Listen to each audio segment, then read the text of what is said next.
que desde luego tanto la Comunidad de Madrid y el Partido Popular de Madrid como el Partido Popular catalán y el Partido Popular en Valencia hemos liderado la necesidad de la revisión del modelo de financiación en nuestro propio partido y hemos solicitado al Gobierno de España que se inicie esa revisión. Yo espero que el presidente Mas hoy escuche la petición del presidente de la Comunidad de Madrid y abandone el camino secesionista y rupturista con España y vaya por el camino de la reforma de la financiación, que es lo que creo que quieren la mayoría de los catalanes, arreglar las situaciones de desequilibrio, las situaciones de un sistema de financiación injusto, pero sin romper con el resto de España y sin llevar a Cataluña fuera del marco constitucional, en que los fiscales deben mantenerse en la neutralidad política y su único objetivo debe ser el cumplimiento de la legalidad y el cumplimiento del Estado de Derecho. Y, por tanto, el máximo respeto al procedimiento interno que está llevando a cabo la Fiscalía General del Estado.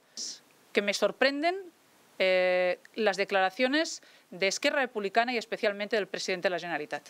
Que el presidente de la Generalitat, el señor Artur Mas, no respete la Constitución, la independencia del Poder Judicial, la independencia del Poder Fiscal y que critique de malas prácticas cuando el Gobierno de España lo que está haciendo es cumplir la ley y garantizar el Estado de Derecho, creo que demuestra que el señor Mas ha entrado en un sendero en el que cada vez está más lejos de la realidad y cada vez su empeño en llevar al pueblo de Cataluña a una consulta ilegal le está haciendo olvidarse de que él es el máximo responsable del cumplimiento de la ley también en Cataluña y, en cambio, está criticando al Gobierno de España, que es quien está haciendo cumplir la ley y quien está haciendo cumplir el Estado de Derecho.